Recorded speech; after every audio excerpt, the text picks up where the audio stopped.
Olá! O tema da aula de hoje, então, é o gênero épico, ou gênero narrativo, né, dependendo da classificação que a gente tiver. Para a gente entender o gênero épico, é necessário que a gente tenha em mente algumas das suas características, das suas características fundamentais, certo?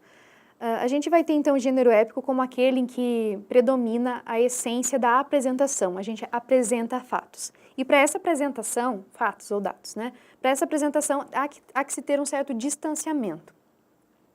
Exatamente porque para falar sobre alguma coisa a gente precisa olhar com isso com um certo distanciamento para ter uma noção, para fazer os recortes que a gente quer fazer e para ter uma noção de todo, né? Nesse processo de apresentar dados, de apresentar fatos a partir de certo distanciamento, tem alguns fenômenos estilísticos que vão aparecer nos textos da épica, né? Primeira coisa, geralmente vai se falar de um passado, exatamente desse distanciamento. Mesmo que eu esteja falando de um passado bastante recente, de algo que esteja acontecendo comigo, nunca é o presente absoluto, né? Porque o presente eu vivencio. Para eu falar de algo, eu preciso de alguma forma já ter vivenciado. Então, o passado seria um dos fenômenos estilísticos recorrentes quando se trata do gênero épico. Também é interessante alguns elementos da forma exterior, né? Se a minha ideia é tratar de uma história curta, apresentar uma história curta com poucos detalhes, eu vou ter, a partir daí, uma estrutura que auxilie nisso, né? E aí eu vou escolher, por exemplo, o conto para dar conta da história que eu quero falar. Se essa história, né, precisa de mais informações, de mais detalhes, tem mais personagens envolvidos, eu vou precisar de um espaço maior. E aí eu vou escolher uma novela ou um romance, né? Então, isso também é importante. De acordo com aquilo que eu quero apresentar, eu vou escolher uma forma que se adeque. Outra coisa interessante é a questão da grandiloquência, né? Isso vai aparecer de duas formas diferentes. Em textos mais antigos, como uma epopeia, a grandiloquência ela ainda mais exacerbada, né? Toda vez que eu vou apresentar o nascer do sol, o protagonista acordando, eu vou ter lá o divino Ulisses despertou com a sua força sagrada, né? Eu tenho essa grandiloquência ao extremo. Mas num romance ou num conto, também eu vou ter essa questão de grandiloquência, porque eu tenho que apresentar essa história de maneira que ela seja interessante, né? De maneira que se justifique o fato de eu estar falando da história dessa personagem e não de outro, né? Porque senão não teria o porquê. Então eu vou falar de alguma forma dessa personagem com uma forma maior, com uma eloquência maior, uma grande eloquência mesmo, vou dar uma empompada, digamos assim. Essa também é um dos fenômenos estilísticos da época que a gente precisa pensar. Outra característica seria essa inalterabilidade do narrador, né? Isso sempre em oposição à lírica, por exemplo. Na lírica, quando eu for falar de tristeza, né, eu vivencio a tristeza, né, porque a questão da lírica é essa fusão entre sujeito e objeto. Já na épica, não, é esse distanciamento.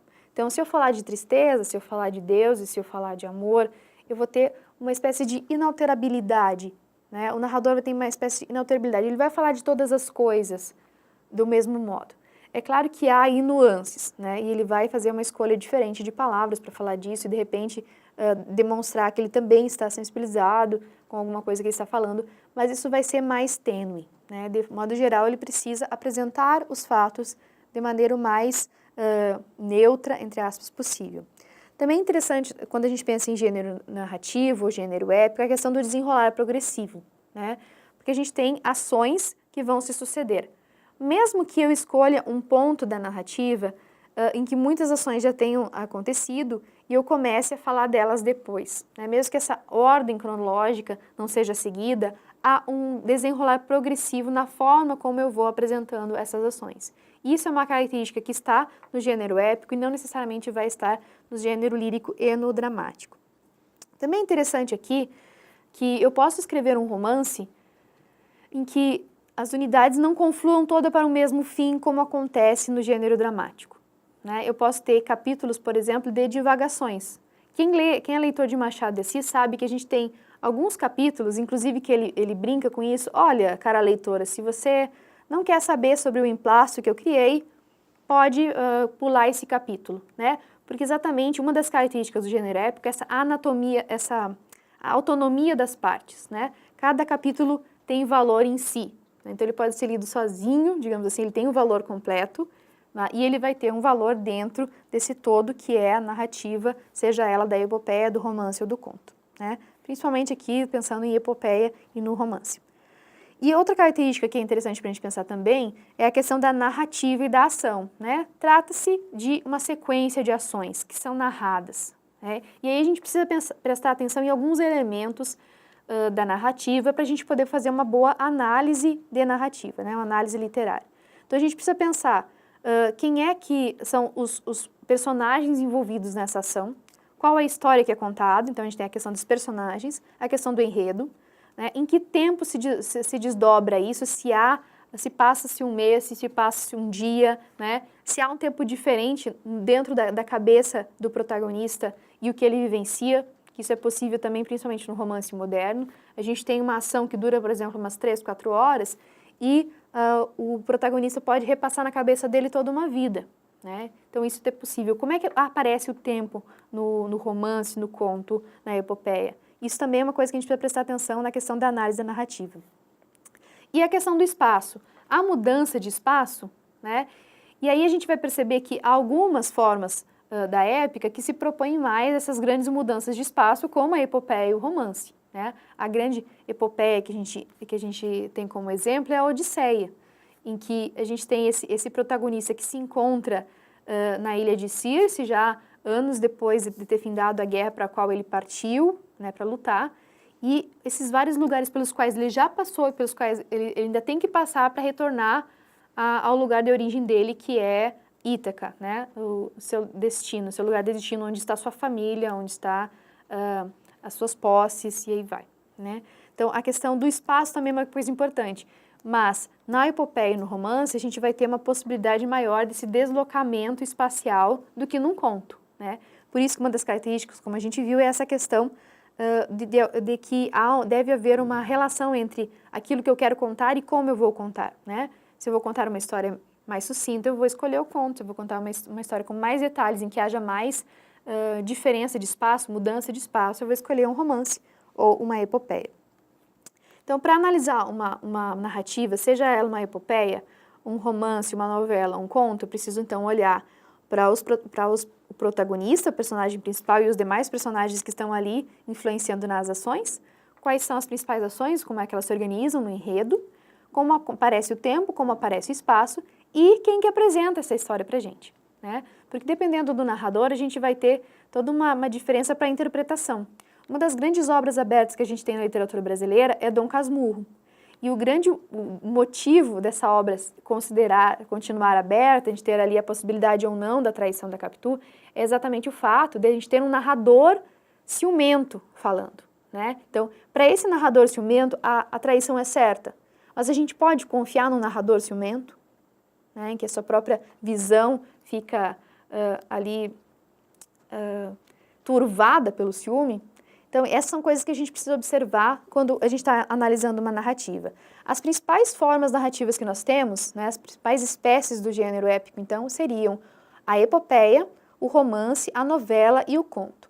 Como exemplo de epopeia, a gente teria a Odisseia, então, que a gente teria esse retorno, essa tentativa de retorno do Ulisses para sua casa depois que ele passa pela Guerra de Troia, que ele ajuda os companheiros a vencer a Guerra de Troia, e que ele é impedido pelos deuses para voltar à sua terra e ele fica 20 anos longe de casa, né? É interessante a gente pensar numa epopeia como a Odisseia, o papel dos deuses. Quem ajuda esse protagonista e quem não ajuda. Até porque os deuses ali têm uma característica bastante humana, né? De tomar partido das coisas, né? Então, na epopeia da Odisseia, a gente tem então essa ira de Poseidon contra o Odisseu ou Ulisses, né? Que ele até vai deixar que o Ulisses retorne para Ítaca, para a casa dele, mas ele quer que ele pereça muito antes disso. E esses deuses que vão ajudando, né? Principalmente Atena, que vai ajudando o filho, vai ajudando o Odisseu, para que ele consiga passar por todos esses percalços pelos quais ele tem que passar, porque o outro Deus quer. Né? Então aqui, quando a gente vai olhar para uma epopeia como a Odisseia, a gente precisa olhar então para essa questão cultural, o papel dos deuses, a questão da forma, porque a epopeia é um poema em versos, e não é um poema que é para ser lido, é um poema que é para ser cantado, né? Isso era uma atividade cultural, episódios eram cantados em festividades, né? Não era toda a epopeia que ia ser cantada no mesmo festival, mas a gente ia ter então esses episódios diferentes. E esse gênero de uma tradição oral, né? Tanto que Homero é uma questão não resolvida para a nossa civilização. Não se sabe. Sabe-se que existia um Homero, atribui-se esses poemas a ele, mas não sabe-se exatamente se o todo da Odisseia e o todo da Ilíada seriam exatamente obra dele, né? Ou se teria colaborações de outros aedos que também cantavam essas aventuras, a ira de Aquiles, no caso, e a tentativa de retorno do Odisseu para sua casa.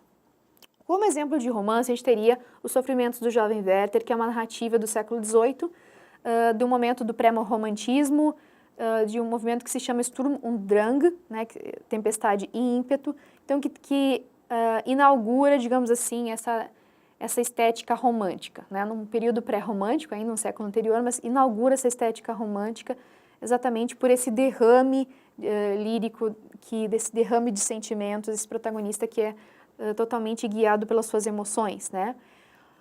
Mas isso não, esse que é um romance epistolar, né, que vai ser apresentado por cartas, não necessariamente ele vai ser enfadonho ou desagradável para quem não se diz romântico hoje, no sentido de alguém que gosta de cultuar os sentimentos, porque ele é um romance também que pode ser considerado um romance filosófico, né? Vai falar sobre temas. Esse protagonista, nas cartas que ele escreve para o Guilherme e para a Carlota, que são os dois destinatários dele, ele vai falar sobre temas que circundam a sua vida, de maneira filosofar mesmo sobre esses temas, o que torna essa leitura bastante rica, né? Mas o interessante aqui é nessa comparação entre epopeia, que seria esse primeiro gênero, né, a primeira espécie do gênero épico, e o romance. O romance, se a epopeia deveria estar escrita em versos, ser cantada, apresentar um herói, né, todas essas questões, no romance a gente vai ter uma liberdade formal muito grande, né? Tanto que a gente vai ter uma das características do romance seria o fato dele parodiar outros gêneros. No caso do Werther, dos Sofrimentos do Jovem Werther, do Goethe, a gente vai ter então esse romance que parodia uma troca epistolar, né?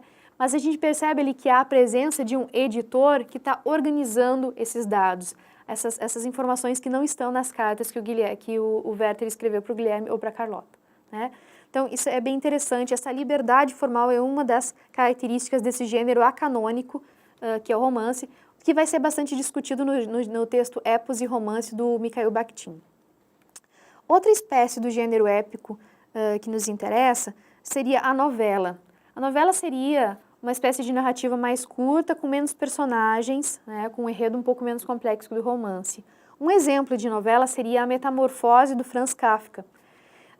E nessa narrativa a gente tem até uma questão bastante interessante para a gente pensar as relações de literatura e sociedade, porque a gente tem já o grande acontecimento da narrativa acontece já no primeiro período que abre a novela, que é quando um dia o Gregor Samsa acorda de sonos intranquilos, ele se vê transformado num monstruoso inseto.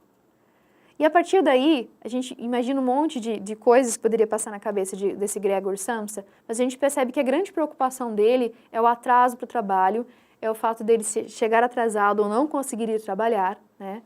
E o fato dele ter que sustentar a família dele.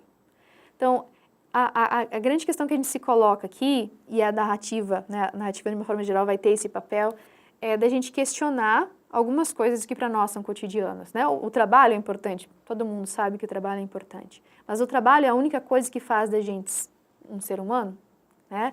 E nessa novela a gente consegue pensar sobre isso numa narrativa em que tem um narrador, né? A gente tem poucos personagens, não há muita mudança de espaço, né? Porque o Gregor Samsa acorda no quarto dele e por ali ele fica, não sai do terreno do apartamento.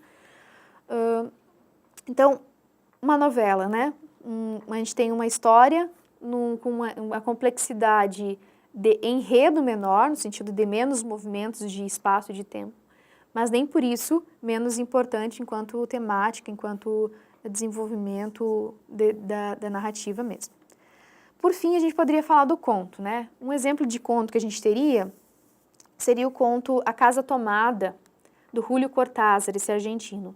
É interessante a gente pensar a escolha, né, pensar esse conto como exemplo, porque o Julio Cortázar faz parte de um movimento da América Latina que se chama o Boom Latino-Americano, que vai falar de um realismo formal, de uma nova forma de ver a realidade, né? E o conto tem essa característica de trazer uma história com poucos personagens, então uma maneira geralmente mais diminuta que a novela, poucos personagens e uma temática, um enredo mais conciso, digamos assim, né? Tem que haver um grande problema ali e toda a narrativa deve centrar ao redor disso, né? No caso da Casa Tomada, é o fato desses protagonistas, desse casal de irmãos, né? Que vão tendo a sua casa tomada passo a passo, por uma razão que não se sabe exatamente qual, certo? Então, o que a gente precisaria saber sobre o gênero épico seria mais ou menos isso, a gente conseguir exemplificar as principais espécies da épica, ver algumas das suas características principais, e o resto é a gente continuar estudando mais, buscando mais material sobre isso.